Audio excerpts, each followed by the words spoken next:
السلام علیکم دوستوں، طارق بن زیاد کون تھے؟ یہ ہمیں ہمارے استادوں نے تیسری جماعت میں پڑھا دیا تھا۔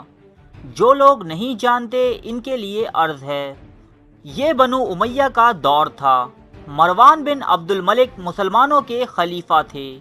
دمشق اسلامی ریاست کا دارالحکومت تھا۔ موسیٰ بن نصیر افریقہ کے والی تھے۔ طارق بن زیاد آپ کے ایک خادم کے بیٹے تھے۔ والد کی شہادت کے بعد یہ لڑکا موسیٰ بن نصیر کی سرپرستی میں آ گیا۔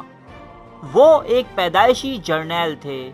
سپاہ گری ان کے خون میں شامل تھی۔ وہ تلوار کے ساتھ اس طرح کھیلتے تھے جس طرح پرندے ہواؤں سے کھیلتے ہیں۔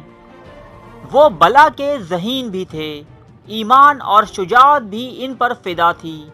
وہ جوان ہوئے تو موسیٰ بن نصیر نے انہیں طنجہ کا گورنر بنا دیا۔ یہ شہر آج کل مراکش کا حصہ ہے۔ سمندر کے پانی اسپین اور طنجہ کو ایک دوسرے سے جدا کرتے ہیں۔ دونوں ملکوں میں 14 کلومیٹر کا فاصلہ ہے۔ اسپین میں اس وقت روڈرک کی حکومت تھی۔ یہ گوت قوم کا بادشاہ تھا۔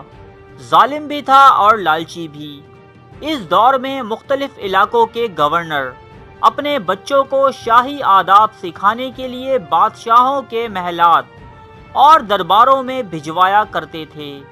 کاؤنٹ جولین شاہ روڈرک کا ایک گورنر تھا۔ اس کی بیٹی فلورینڈا دربار سے وابستہ تھی۔ وہ بے انتہا خوبصورت تھی۔ بادشاہ اس کی خوبصورتی دیکھ کر بھٹک گیا۔ اس نے اسے محل میں بلایا اور بے آبرو کر دیا۔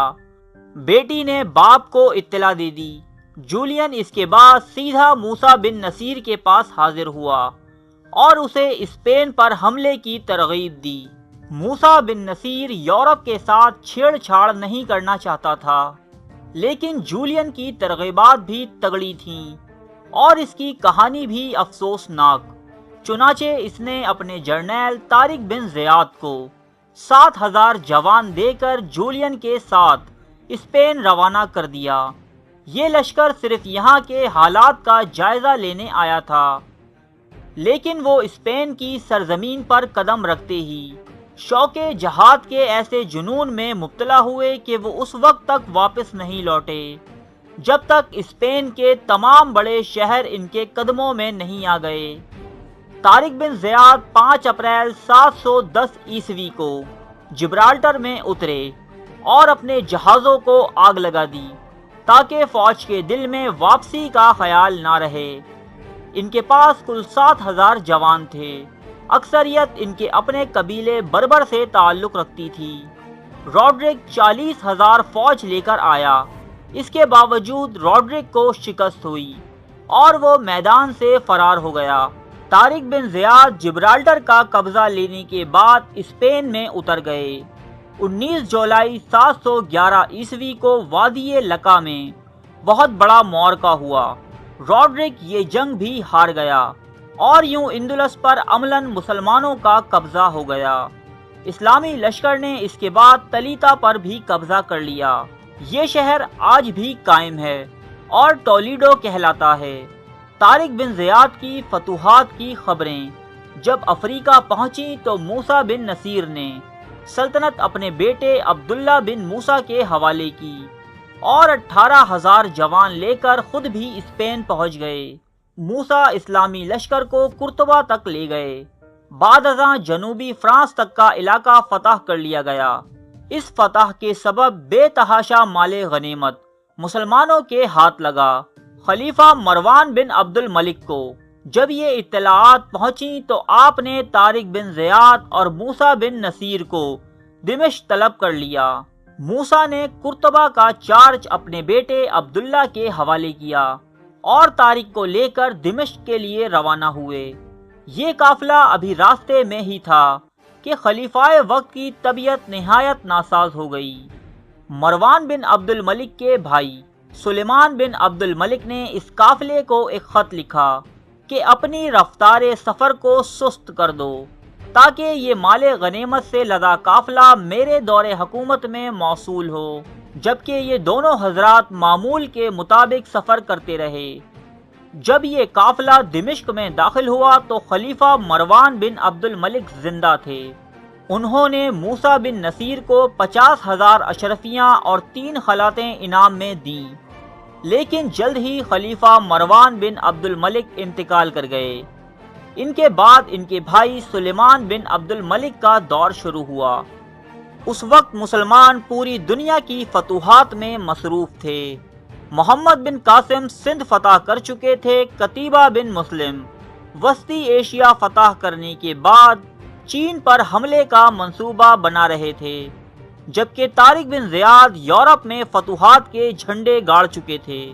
سلیمان بن عبد الملک نے منصب خلافت پر فائز ہوتے ہی ان تمام سپہ سالار اسلام کو اپنے آتاب کا نشانہ بنایا۔ محمد بن قاسم اور قتیبہ بن مسلم کو شہید کر دیا گیا۔ موسیٰ بن نصیر پر مال غنیمت میں خرد برد کا الزام لگا کر لاکھوں کا جرمانہ عائد کیا گیا اور ان کی خوب تضحیک و تذلیل کی گئی۔ آپ کو زنجیروں میں جکڑ کر کئی گھنٹے دھوپ میں کھڑا رکھا جاتا۔ انتہا یہ کہ آپ کے جواں سال بیٹے کو قتل کر کے ان کا سر آپ کی گود میں ڈال دیا گیا۔ کچھ ہی دن بعد خلیفہ سلیمان بن عبد الملک کی قید میں آپ کی وفات ہوئی۔ موسیٰ بن نصیر جو کہ فاتح اسپین طارق بن زیاد کے سرپرست تھے، آپ کی وفات کے بعد طارق بن زیاد پر مختلف پابندیاں عائد کر کے انہیں بھی معزول کر دیا گیا۔ یوں اس عظیم فاتح کی باقی ماندہ زندگی گمنامی کی ایک دبیس تہ میں جا چھپی۔